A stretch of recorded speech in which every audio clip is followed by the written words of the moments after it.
전 세계 모든 상업 항공편은 착륙 전에 객실 조명을 어둡게 합니다. 매일 수만 번씩 모든 항공사, 모든 국가, 모든 항공기에서 천장 조명이 꺼지고 창문 덮개가 올라가며 트레이 테이블이 잠기고 좌석 등받이가 곧게 펴집니다.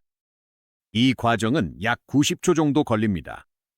그리고 바퀴가 활주로에 닿으면 조명이 다시 켜지고 아무도 그것에 대해 다시 생각하지 않습니다. 하지만 이것은 전력을 절약하기 위한 것도, 승무원에게 신호를 보내기 위한 것도, 분위기나 기내의 아늑한 연극적 느낌을 위한 것도 아닙니다.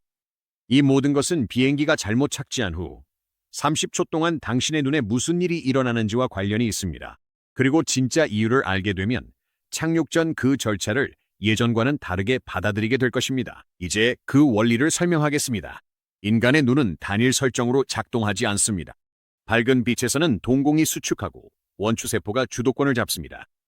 원추세포는 색상과 세부 정보를 담당하는 주간 시각 시스템이지만 어두운 곳에서는 거의 기능을 하지 못합니다. 이때 간상세포가 등장합니다. 간상세포는 약한 빛, 움직임, 윤곽, 형태 등 어두운 공간에서 빠르게 움직일 때 필요한 거친 시각 정보를 처리합니다. 문제는 간상세포가 즉시 작동하지 않는다는 점입니다. 눈은 한 시스템에서 다른 시스템으로 실제로 전환해야 하며 이 전환에는 시간이 걸립니다. 거의 완전한 어둠 속에서도 볼 수 있게 해주는 완전한 암 수능에는 20에서 30분이 걸립니다. 이 시간은 비상 상황에서는 너무 길어서 쓸모가 없습니다. 하지만 출구, 장애물, 바닥을 볼 수 있을 정도의 부분적인 적응은 대략 10에서 15초 정도면 됩니다. 이것이 바로 조명이 어두워지는 시간이 설계된 이유입니다. 착륙 직전에 객실 조명이 어두워지는 것은 만약 충돌 시 조명이 완전히 꺼지더라도 이미 눈이 전환 중이도록 하기 위함입니다. 밝음에서 어둠으로 급격히 바뀌는 게 아닙니다. 어둠에서 더 깊은 어둠으로 변하며 간상세포는 이미 활성화되어 있죠. 조명은 안정이 아닌 생존 본능을 일깨우는 역할을 합니다. 흔히들 다른 이유 때문이라 생각하죠.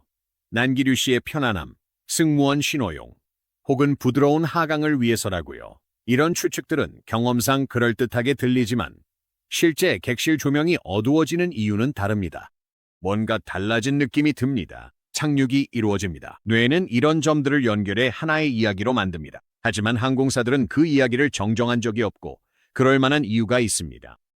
그 이야기를 바로잡으려면 앞으로 90초 동안 끔찍한 일이 벌어질 수 있으니 여러분의 눈이 준비되어 있어야 합니다. 라고 공개적으로 말해야 합니다. 어떤 항공사 안전 안내도 그런 문장을 중심으로 설계되어 있지 않기 때문에 진짜 논리는 숨겨진 채로 남고 이 의식은 거의 모든 승객이 오해한 채로 계속 이어집니다. 이 부분이 바로 모두가 놓치는 점입니다. 조명을 어둡게 하는 것은 단순한 스위치 하나가 아닙니다.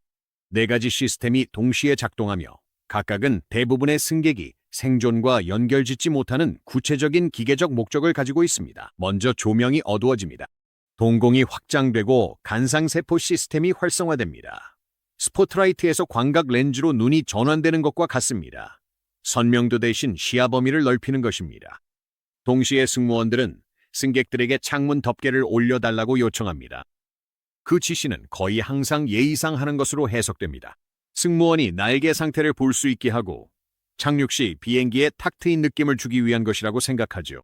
하지만 진짜 목적은 훨씬 더 정확합니다. 비행기 사고 후 상황에서는 연기가 천장부터 객실을 빠르게 채웁니다. 창문 덮개를 닫은 승객은 외부 빛을 볼 수 있는 유일한 시각적 기준을 잃게 되며 이는 방향 감각을 잃은 사람이 어느 쪽이 출구인지 알 수 있는 단서입니다. 열린 창문 덮개는 항해의 기준점이 됩니다. 다음으로 테이블을 접어넣습니다. 테이블을 잠그는 것은 정돈을 위한 것이 아닙니다. 허리 높이에 있는 금속 테이블은 갑작스러운 감속 시 통로와 당신 사이에 놓인 공송추가 되기 때문이며 테이블을 접어넣는 사람은 3줄 뒤에 앉은 사람을 위해 탈출 통로를 확보해 주는 것입니다. 마지막으로 좌석 등받이를 세웁니다.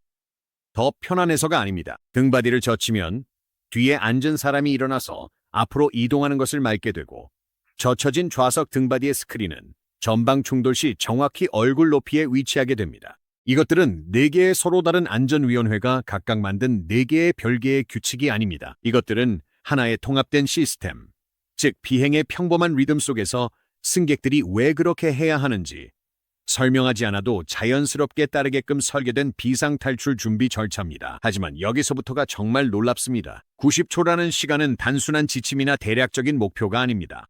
이것은 FAA, 미국 연방항공청의 인증 요건입니다.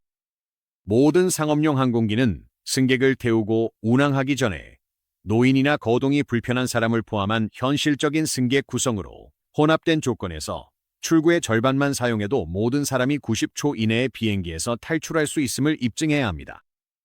만약 비행기가 그 테스트를 통과하지 못하면 인증을 받을 수 없습니다. 상업적으로 운항할 수 없습니다. 항공기의 설계, 통로의 너비, 출구의 배치, 좌석 간격 모두가 바로 그 숫자에 맞춰져 있습니다. 그리고 착륙 전 절차 역시 90초라는 시간이 400명의 사람을 불타는 관을 통해 이동시키기에 결코 긴 시간이 아니라는 사실을 바탕으로 만들어졌습니다. 90초가 실제로 어떤 시간인지 생각해보세요. 이 문단을 2번 읽는 데 걸리는 시간과 비슷합니다. 고층 건물에서 엘리베이터를 타는 대부분의 시간보다도 짧습니다. 이것은 항공기 비상 상황에서 생존과 그렇지 못함을 가르는 차이이며 바로 이 숫자를 위해 착륙 전 모든 절차가 은밀히 보호되고 있습니다. 이제 이륙과 비교해보세요. 이때도 객실 조명이 어두워집니다. 같은 절차, 같은 이유이지만 대부분의 사람들은 속도, 가속의 느낌, 엔진이 최대 추력으로 밀어붙이는 소리에 집중하느라 이를 거의 인식하지 못합니다. 조명이 어두워지는 것은 배경에서 일어나고 곧 사라집니다. 하지만 이륙과 착륙에서의 위험성은 동일하지 않습니다. 이륙 중에 문제가 발생하면 비행기는 지상에서 앞으로 움직이고 있으며 주변 환경은 활주로로서 개방되어 있고 밝고 예측 가능합니다. 착륙 중에 문제가 발생하면 비행기는 시속 160마일에서 감속 중일 수 있고 불이 났거나 구조적 손상이 있을 수도 있으며 탑승자 누구도 경험해보지 못한 상황일 수 있습니다. 속도가 높을수록 혼란은 더 심해집니다. 변수는 더 통제하기 어렵습니다. 바로 그 이유 때문에 착륙 시 조명이 어두워지는 것이 더 큰 의미를 가집니다. 같은 스위치지만 의미는 다릅니다. 이 프로토콜은 1960년대에 공식화되었는데 이는 상업용 제트기 여행의 안전 연구의 속도를 앞질렀기 때문입니다.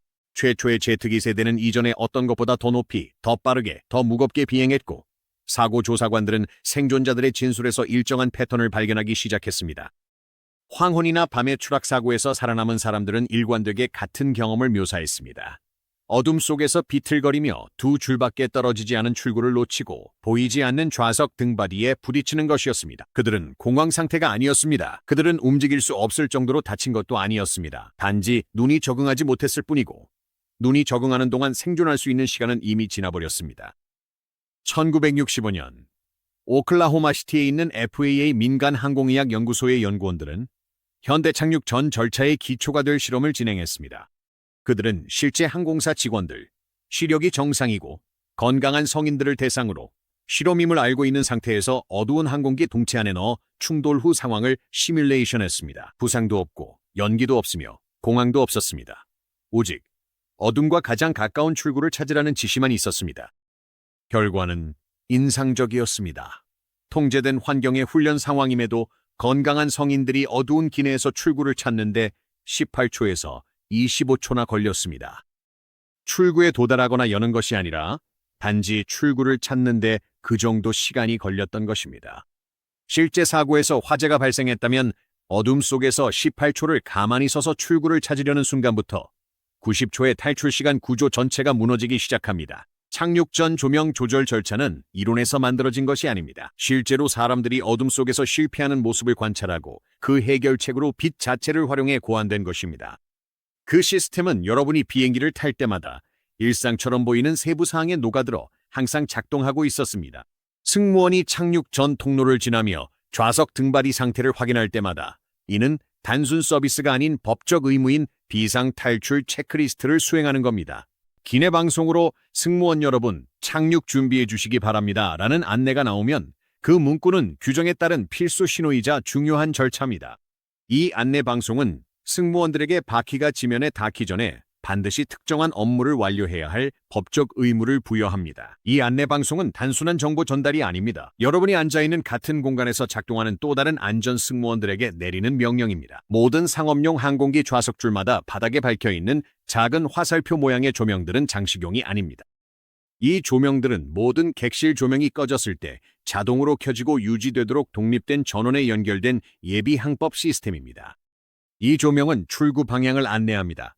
천장 조명이 꺼졌을 때 발목 높이의 조명줄은 승객의 대피를 돕기 위해 존재합니다. 앞 좌석 주머니의 안전카드는 단순한 편의용이 아닙니다. 어두운 객실에서 본능적으로 위가 아닌 앞을 향해 손을 뻗기 때문에 안전카드는 그 자리에 있습니다. 그것은 당황한 손이 닿는 바로 그 위치에 놓여 있습니다. 객실 압력이 떨어져 산소 마스크가 천장에서 떨어질 때 그 마스크의 산소 공급은 대략 15분 정도 지속되지만 고도에서 보조 산소 없이 의식을 유지할 수 있는 시간은 때로 15초에 불과합니다. 마스크는 비행 내내 여러분을 지탱해주기 위해 설계된 것이 아닙니다. 마스크는 여러분이 통로에 쓰러져 탈출구로 가려는 사람들을 막지 않을 만큼 충분히 의식을 유지할 수 있도록 설계된 것입니다.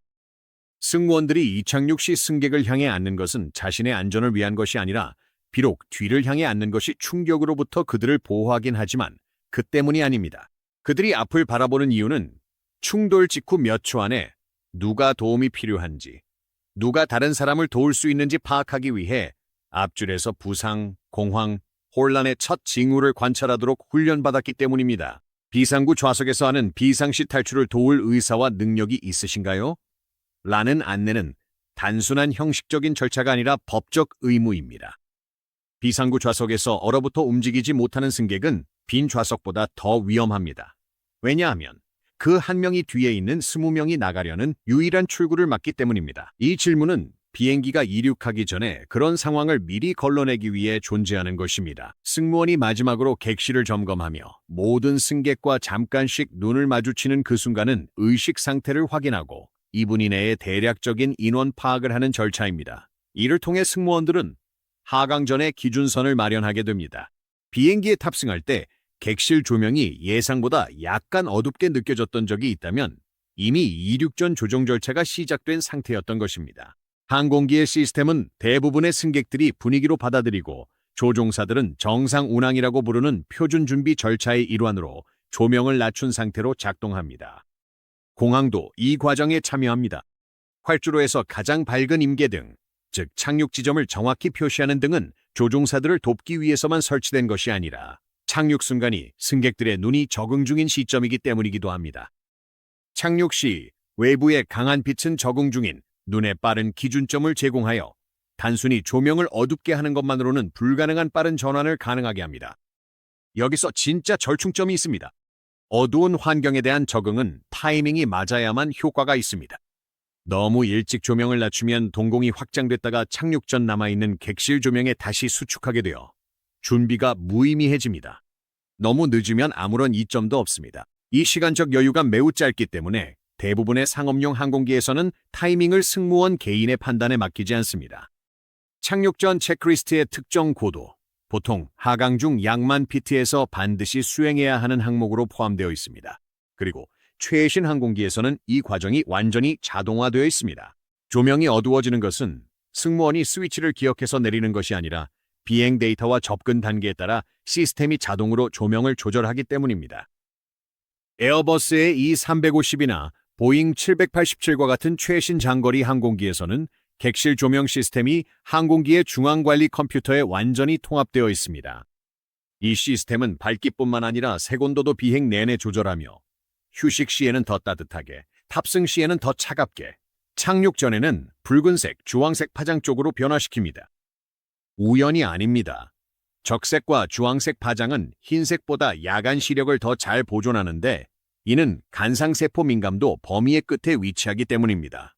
일부 항공사는 승객의 적응을 돕기 위해 과하게 어둡지 않으면서도 효율적인 조명 시퀀스를 도입해 테스트 중입니다. 다음 단계는 이미 여러 항공우주 조명 회사에서 개발 중인데 좌석 위치와 주변 조도 데이터를 연동한 적응형 착륙 전 조명입니다. 황혼 무렵 창가 좌석 승객은 중간 구역 통로 좌석 승객과는 다른 시각적 환경을 갖게 됩니다. 이 시스템은 결국 이러한 차이까지 고려하게 될 것입니다.